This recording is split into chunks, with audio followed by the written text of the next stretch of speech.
नमस्कार, स्वागत है आपका जनसत्य न्यूज पर और मैं हूं आपके साथ भारती सिंह। दिल्ली की केजरीवाल सरकार ने मजदूरों के लिए एक योजना शुरू की है। इसके तहत सरकार मजदूरों को खुद उनकी शादी के साथ ही बेटा बेटी की शादी के लिए भी आर्थिक सहायता करेगी। क्या है ये आर्थिक सहायता, देखिए रिपोर्ट।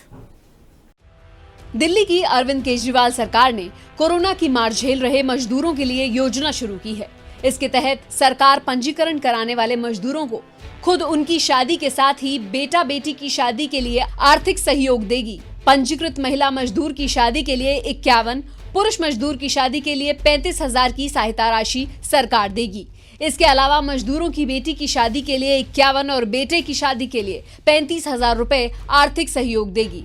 इसके लिए दिल्ली सरकार के निर्माण मजदूर रजिस्ट्रेशन अभियान की शुरुआत 24 अगस्त से होगी। मजदूर 11 सितंबर तक अपना पंजीकरण करा सकेंगे। दिल्ली सरकार की ओर से इसके लिए ऑनलाइन पंजीकरण की सुविधा उपलब्ध कराई गई थी, जिसके तहत अब तक 70,000 श्रमिकों ने अपना पंजीकरण कराया है। इस संबंध में दिल्ली सरकार में श्रम एवं रोजगार मंत्री गोपाल राय ने बताया कि रजिस्ट्रेशन के बाद वेरिफिकेशन की प्रक्रिया आसान करने के लिए प्रदेश की 70 विधानसभा क्षेत्रों में 70 स्कूलों में कैंप लगाए जाएंगे।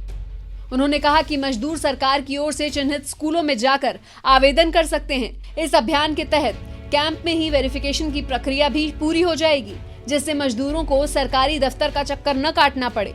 गोपाल राय ने बताया कि कैंप में निर्माण कार्य से जुड़ी बढ़ई, बेलदार, कुली, मजदूर, निर्माण क्षेत्र के चौकीदार, क्रेन ऑपरेटर, बिजली मिस्त्री, लोहार, पेंटर, टाइल स्टोन लगाने वाले, पंप ऑपरेटर, वेल्डर के अलावा निर्माण से जुड़े अन्य कार्यों से जुड़े मजदूर रजिस्ट्रेशन करा सकेंगे। मजदूर e-district.delhi.govt.nic.in पोर्टल पर ऑनलाइन रजिस्ट्रेशन भी कर सकेंगे।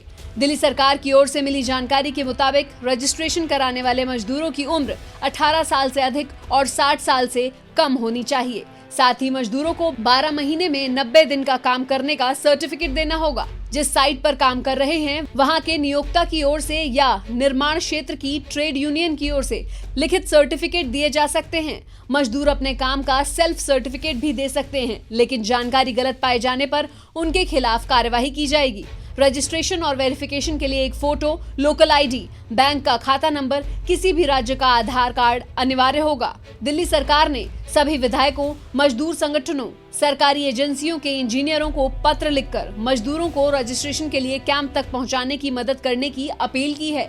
कोरोना काल में सोशल डिस्टेंसिंग का पालन हो, इसके लिए कैंप के आसपास सिविल वॉलंटियर्स की भी ड्यूटी लगाई जाएगी। मजदूर को खुद उनकी या उनके बेटे बेटी की शादी में आर्थिक सहायता के अलावा भी सरकार ने इस योजना के तहत कई लाभ देने का ऐलान किया है। सरकार की ओर से कहा गया है कि पंजीकृत मजदूरों के बच्चों को कक्षा 1 से 8 तक पढ़ाई के दौरान सालाना 6,000 रुपए, कक्षा 9 से 10 तक 8,400 रुपए और कक्षा 11 से 12 के लिए 12,000 रुपए की मदद दी जाएगी।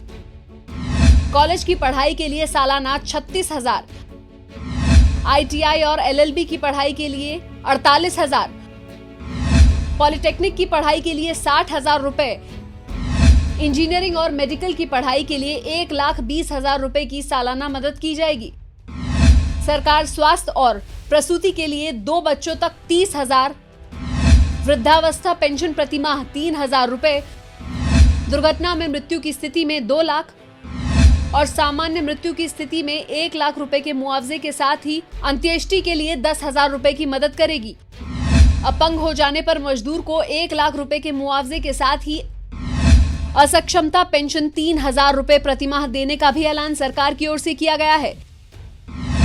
इसके अलावा निर्माण संबंधी औजार खरीदने के लिए 20,000 रुपए तक का लोन और 5 साल में एक बार 5,000 रुपए का अनुदान देने, अपना मकान खरीदने के लिए 3 लाख रुपए तक का लोन देने का भी सरकार ने ऐलान किया है। Bureau report, Jansatya news. अगर आपको हमारी ये रिपोर्ट पसंद आई तो इसे लाइक करें, शेयर करें, हमारे चैनल को सब्सक्राइब करना ना भूलें। धन्यवाद।